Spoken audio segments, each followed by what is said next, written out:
a rejoint. Bonjour Julia. Bonjour Julia. Bonjour, alors vous allez nous faire découvrir un théâtre, enfin pas vraiment un théâtre en fait, plutôt un lieu de création qui est installé depuis les années 70 au milieu du bois de Vincennes à Paris. C'est justement la cartoucherie de Vincennes. Exactement. Alors dans cette cartoucherie, vous avez 5 théâtres, un centre équestre, une école. Alors pourquoi vous parlez de cet endroit? Parce que c'est un lieu spécial, un lieu un peu hors du commun, un peu hors du temps. Vous le disiez, on est au cœur du bois de Vincennes, c'est dans l'Est parisien.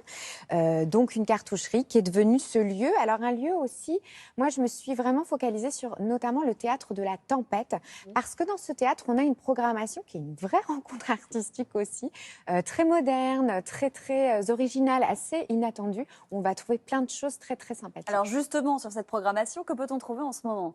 Alors en ce moment, c'est complètement hasard, mais les 2 pièces qui sont à l'affiche sont 2 fables d'anticipation qui sont complètement en lien avec l'actualité. Vous avez d'abord une pièce qui s'appelle Roman national, qui nous parle d'un futur candidat à l'élection présidentielle, donc un petit peu dans le sujet. Et l'autre pièce s'appelle Rest and Watch. Alors là, c'est l'histoire d'une famille qui, après le confinement, décide de vivre reclus en pleine nature, de ne jamais revivre en communauté. Donc c'est complètement décalé, c'est assez drôle aussi. Alors nous, on a évidemment rencontré Clément Poiret, qui est directeur de ce théâtre et qui nous a proposé une visite. Le théâtre de la Tempête, comme les autres théâtres de la cartoucherie, est né d'abord à l'origine de squats. Et donc, ça fonde beaucoup notre identité, c'est-à-dire une identité de liberté, d'indépendance et aussi de convivialité et d'être ensemble. C'est un théâtre qu'on aime à définir comme un théâtre chaleureux, c'est-à-dire un théâtre où on essaie de faire en sorte que la rencontre entre les spectacles et les spectateurs soit un moment de convivialité autour de propositions artistiques fortes et innovantes. Est-ce que tu crois aux fantômes ? Il faut organiser des élections anticipées. Qui, dans les rangs de la majorité, se présentera? Roman national, c'est une pièce d'anticipation politique. En pleine élection présidentielle, il y a un jeune candidat dynamique, alors que tout lui sourit, il est rattrapé par les fantômes du passé de la Ve République. Rest and Watch, c'est une fiction délirante.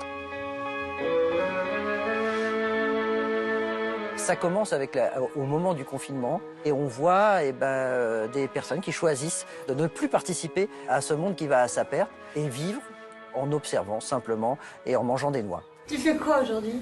A priori rien, mais j'hésite activement. Ne rien faire du tout? C'est une ambition qui a fait ses preuves. J'ai l'impression que les gens vont au théâtre, mais qu'ils vont à la Tempête. C'est un peu différent. Venir à la Tempête, c'est un petit peu différent parce que déjà, c'est pas facile. On prend la navette, on vient à pied ou en vélo, on traverse un bois et on arrive là avec des petites lumières à la nuit tombée. On prend un verre.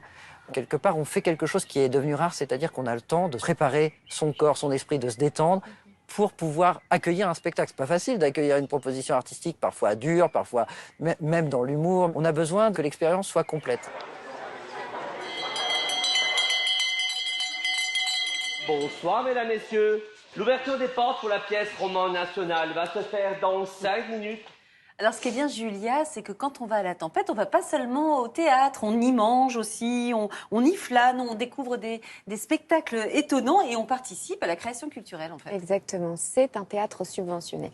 Et comme tout théâtre subventionné, il va jouer un rôle très important de soutien, de vitrine pour les jeunes compagnies et pour les jeunes spectacles.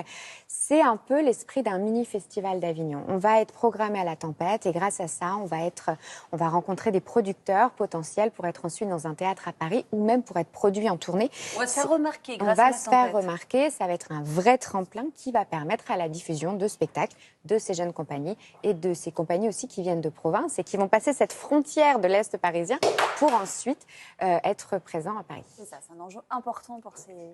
plus que des spectacles. Et bien tous à la Tempête alors. Alors tous à la Tempête. Enfin pour le moment, restez avec nous parce que c'est le chanteur Garon